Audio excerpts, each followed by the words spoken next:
CZ bought Dan Wesson. Everybody lost their minds. What's going to happen to Dan Wesson? Is it going to be absorbed into CZ and then all Dan Wessons will be sold as CZs? Is CZ just going to steal all their work, their time, their energy, and their people and just close down Dan Wesson? What was going to happen? Well, as it turns out, CZ is the good stepdaddy. Freedom Group is the horrible stepmother from Cinderella who just takes and takes and takes. For those of you that don't know, quick aside, Freedom Group killed Remington, Para Ordnance, and a whole bunch of other manufacturers because they wanted to be a giant conglomeration of companies that didn't make money. So you take 15 companies that don't make money, put them all together, smash them all together, call them all the same damn thing, and that's how you destroy it. CZ, thankfully, went the other way. So what we have here, sorry about that brief aside, is the all-new 2023 Dan Wesson DWX, chambered in 9mm. This one is from Middletown Firearms. Thank you for letting me borrow it. I really do appreciate it. It's not for sale. It is mine, but I just wanted to say thank you to them because they let me borrow it before I pay for it because me not have the money right now. Me have to sell some of me guns. So hit up Middletown Firearms. Maybe you can buy a Jiminy Show gun. I'll sign it for you if you come in. But as you can see, it comes in a plain cardboard box. That's fine. They put their money where the gun is. Screw the box. Who cares? That's going to get put away anyway. Comes in a nice bag, range bag already for you. Comes with very simple instructions. They're very easy to read, and they tell you exactly how to run the firearm.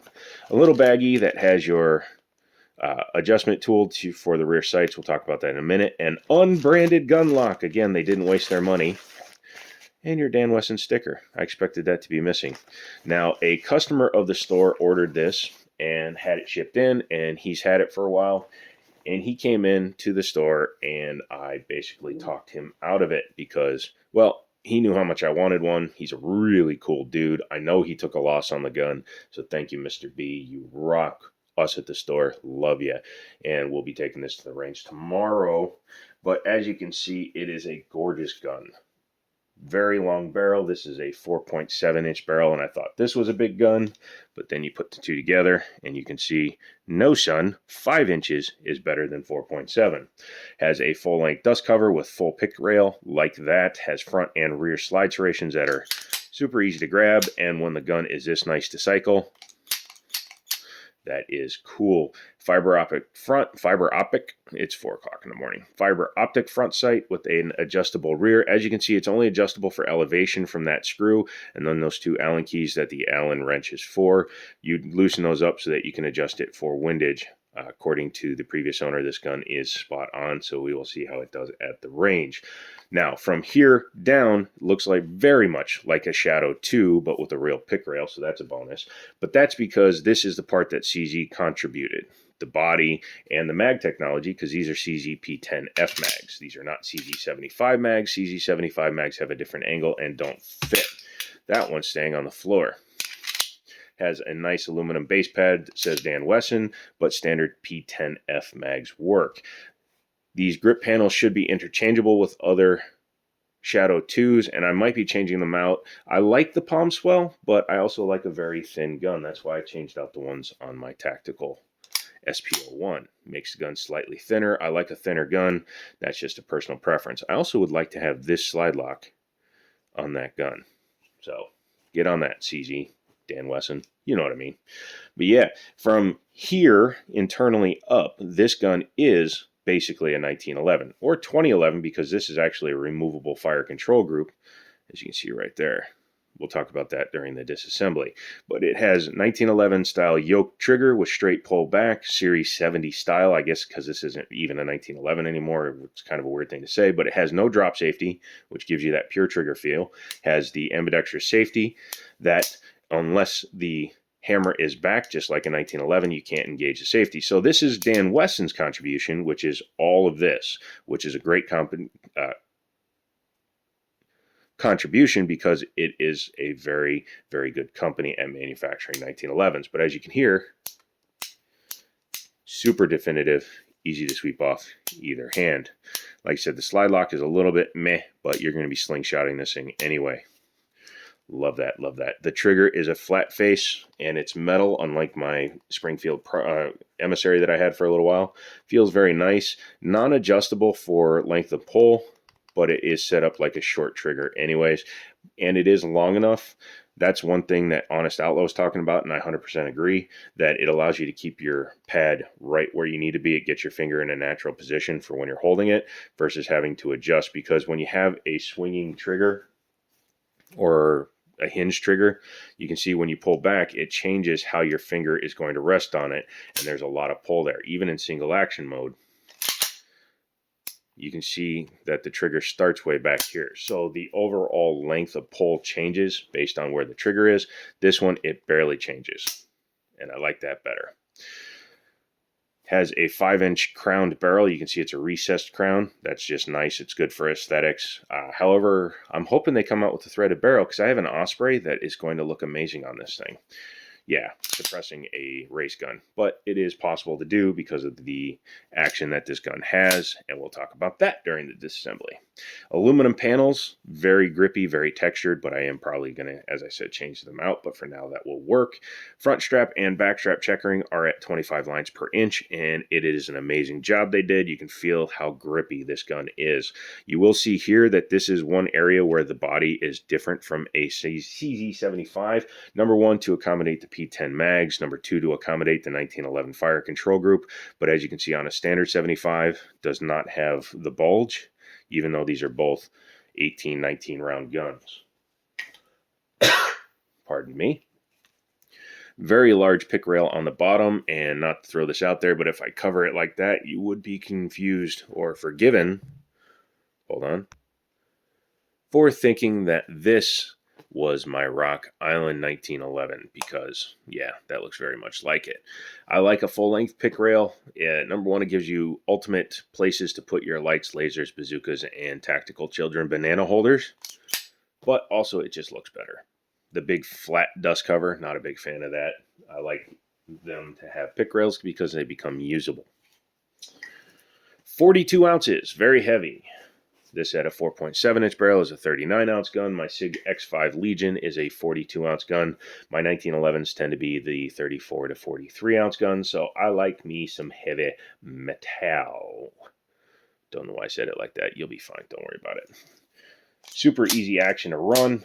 Super smooth. That has to do with Dan Wesson. External extractor. But other than that, very much 1911. Nice undercut here. You definitely get very high up on it.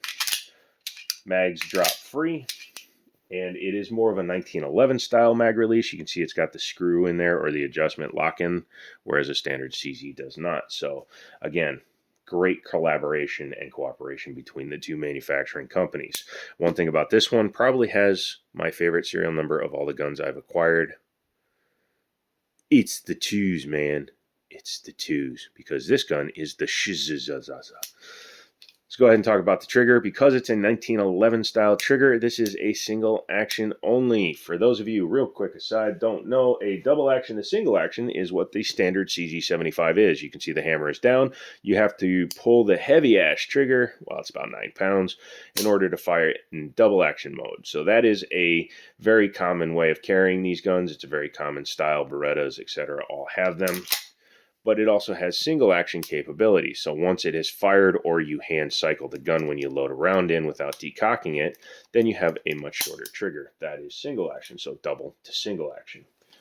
This is single action only, just like a standard 1911. When you pull the trigger, trigger is now no good. No good. You have to run the slide or have a loaded gun, and then when it runs the slide, it will cock the hammer back, which then allows you to fire again.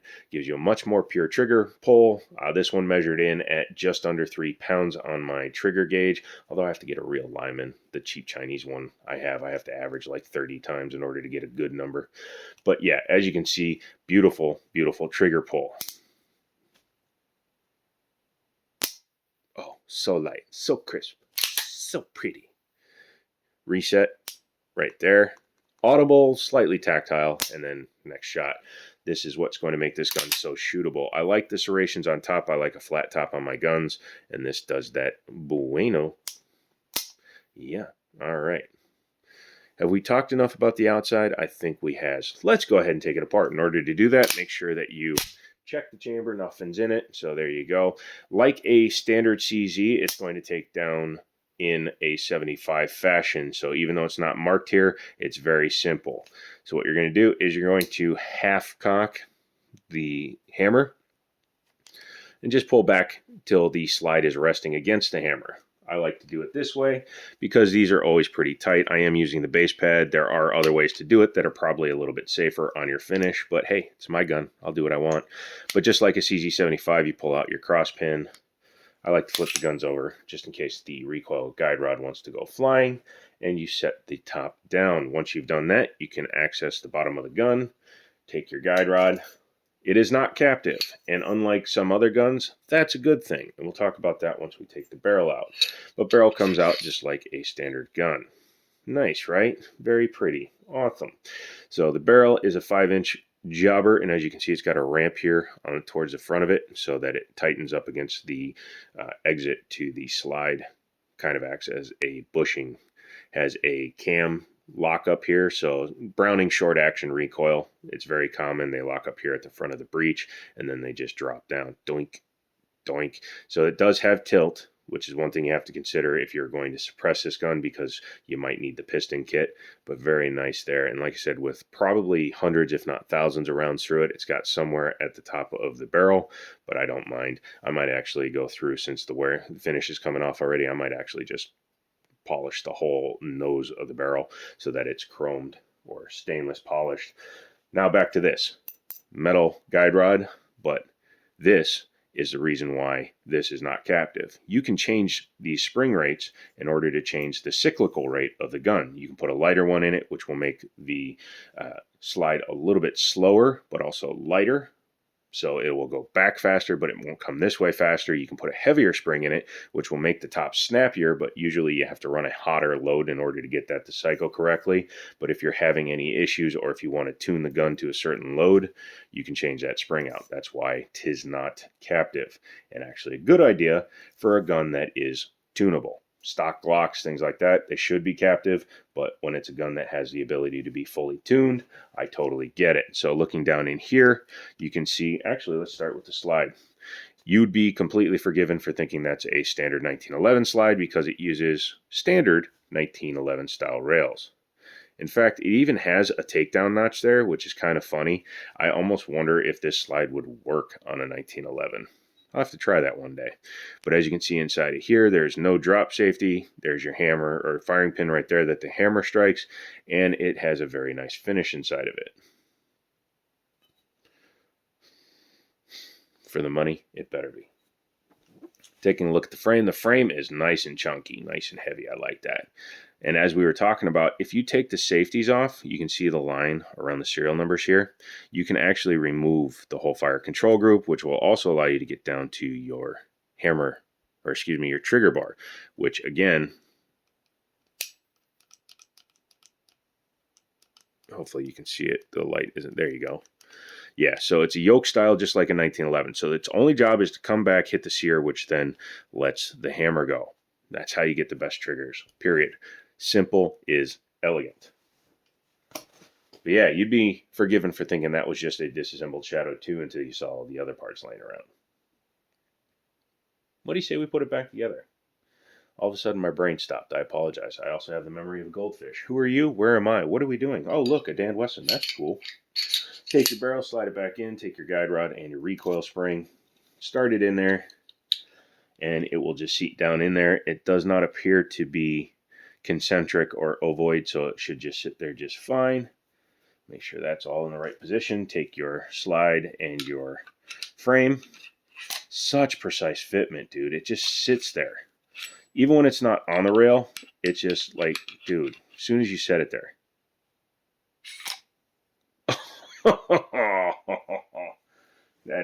That is beautiful.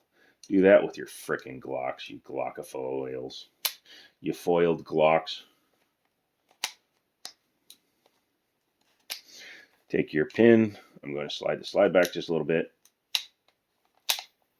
There we go. One thing that you want to avoid anytime you have to do a 1911 style reassembly is your idiot mark. So there we go. Bring it back, push your slide lock back through, rack it, and check it. Sorry, I just can't get over how nice this gun is. So the question is, are you going to pay the current asking price for Dan Wesson DWXs? No, don't. Do not. Run away. Because on Gunbroker, they're running about anywhere. There's one idiot that's listing them for $1,700. I don't trust his listing because nobody else is doing that and nobody's buying his guns. So there's something wrong there. But they're averaging anywhere from $2,400 to $3,000 for DWXs right now. That price should come down as more become available. Don't pay that price if you don't have to. If you have to have the gun and you have no other choice, I guess you're forgiven for paying over sticker. Again, Mr. B, thank you so much for the deal you gave me. You're king. But I would definitely suggest you shoot one at least once. So this will be going to the range. My firing instructor, as well as one of my coworkers, are going to come out with me. I'm going to bring about 300 rounds out for this one. It was never the intention to do this gun. It just walked in and I had to have it. So, well, it didn't walk in. I actually talked him into selling it. But that's just because as a salesman, put salesman in the comment if you made this far. So that's about it. I'll be taking it out, and over the next whatevers, I'll be doing comparisons. I almost sold this to help pay for that, but I came to my senses.